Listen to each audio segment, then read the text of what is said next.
Jika pemanggilan yang kedua ini Rizik Syihab tidak hadir, maka polisi akan bertindak tegas dan akan menjemput paksa Rizik Syihab.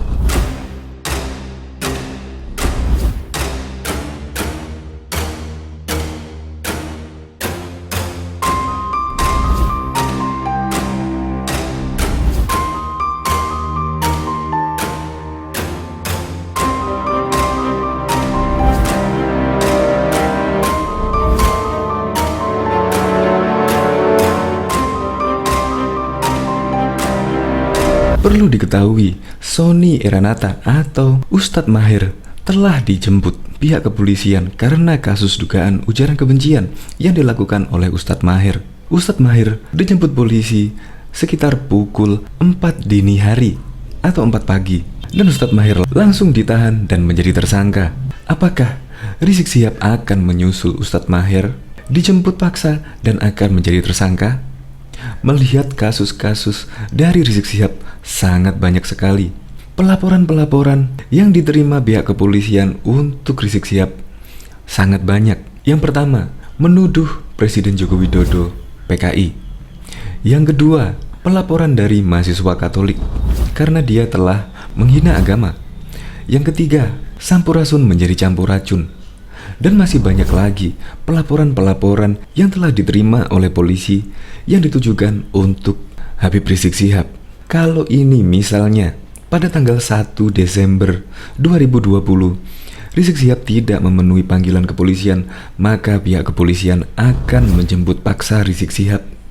Ya, semoga saja Rizik Syihab tidak sakit lagi dan juga gentle tentunya untuk datang di Kapolda Metro Jaya untuk menjadi saksi.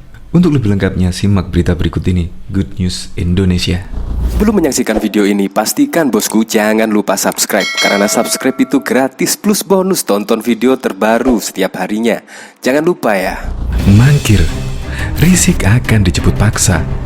Polda Metro Jaya telah melayangkan surat panggilan kedua kepada pemimpin Front Pembela Islam Rizik Syihab terkait klarifikasi kerumunan acara di Petamburan, Jakarta Pusat. Kapolda Metro Jaya Irjen Fadil Imran memberi isyarat akan jemput paksa Rizik Syihab jika mangkir dari panggilan polisi itu. Penyidik Polda Metro Jaya pada Rabu 3 Desember lalu kembali mendatangi kediaman Rizik Syihab di Jalan Petamburan 3, Jakarta Pusat untuk melayangkan surat pemanggilan kedua. Rencananya, Rizik Syihab beserta menantunya Hanif Alatas akan diperiksa di Polda Metro Jaya pada Senin 7 Desember mulai pukul 10 waktu Indonesia bagian Barat. Pengacara Rizik Syihab Aziz Yanuar menyebut belum ada keputusan terkait kehadiran Rizik Syihab pada Senin lusa di Polda Metro Jaya. Pihak Habib Rizik masih bimbang dengan pemulihan kesehatannya. Masalah datang atau tidak, jam berapanya, masih belum ada keputusan. Masih kita timbang-timbang, kata Aziz Yanuar saat dihubungi detik.com Sabtu 5 Desember 2020.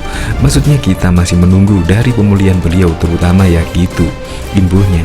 Menurut Aziz, salah satu pertimbangan pihaknya adalah terkait kondisi kesehatan Rizik Syihab. Aziz menyebut hingga kini kliennya masih dalam pemulihan kondisi kesehatan. Kita kan mesti memperhatikan bahwa ketika nanti diperiksa beliau itu waktunya juga panjang. Begitu juga kondisinya seperti apa. Kalau misalnya ini kan mesti saya sampaikan dulu supaya beliau juga bisa merasakan dan memperkirakan nanti kondisinya bagaimana, papar Aziz.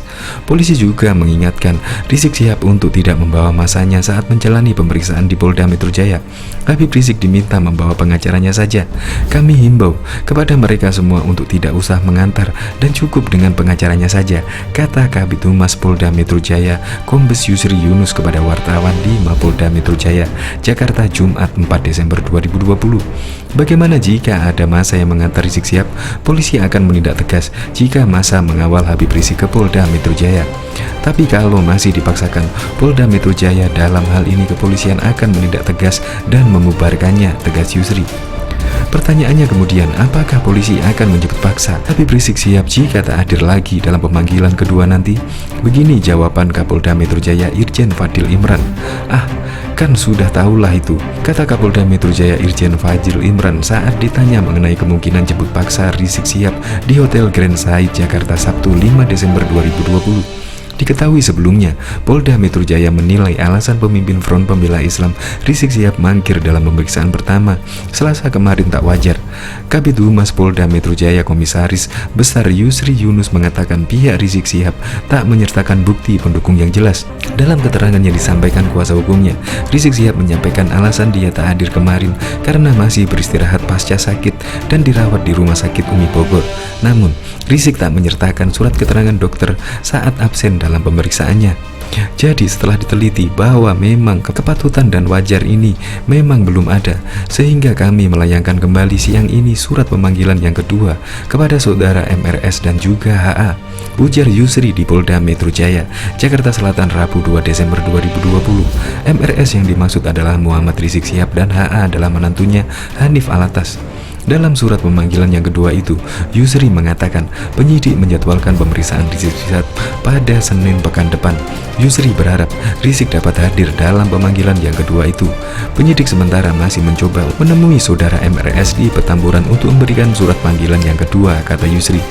Dalam surat panggilan pertama bernomor SPGL 87679 di Treskrimus dan SPGL 8767111 di Treskrimus, polisi memanggil Rizik Syihab dan menantunya Hanif Alatas dengan status sebagai saksi.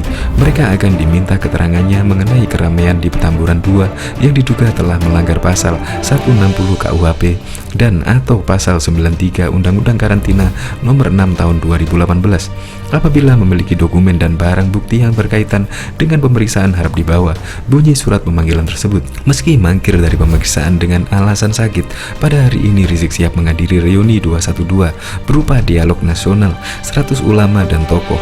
Rizik hadir dengan mengenakan masker dan penutup wajah di Studio 2, terpisah dari para ulama dan tokoh yang berada di Studio 1. Acara ini merupakan ganti reuni 212 yang tak bisa dihelat di Monas, Jakarta Pusat seperti tahun-tahun sebelumnya. Dalam acara itu, Rizik Syihab meminta maaf atas kerumunan yang terjadi setelah dirinya kembali ke tanah air. Saya juga minta maaf kepada semua masyarakat kalau dalam kerumunan di bandara, di Petamburan, di Tebet, Megamendung terjadi suatu penumpukan yang memang di luar kendali, kata Rizik. Front Pembela Islam membantah bahwa Rizik Syihab kabur dari Rumah Sakit Umi Kota Bogor. Wakil Sekretaris Umum FPI Aziz Yanuar mengatakan Rizik telah menyelesaikan masa istirahatnya sehingga pulang.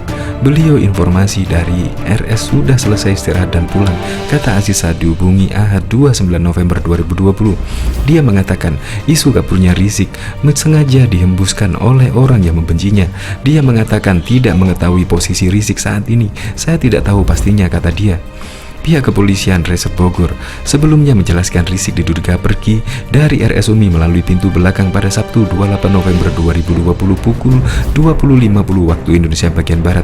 Setelah dicek oleh pihak security RS pukul 21.45, keduanya HRS dan istrinya telah meninggalkan rumah sakit, kata Kepala Polres Kota Bogor Komisaris Besar Hendry Fuiser Ahad 28 November 2020. Kepolisian mengetahui Rizik meninggalkan rumah sakit dari hasil koordinasi dan komunikasi dengan pihak rumah sakit. Namun, dia belum mengetahui alasan Rizik pergi dari rumah sakit. Pihak RS masih tertutup terkait keberadaan MRS, kata dia.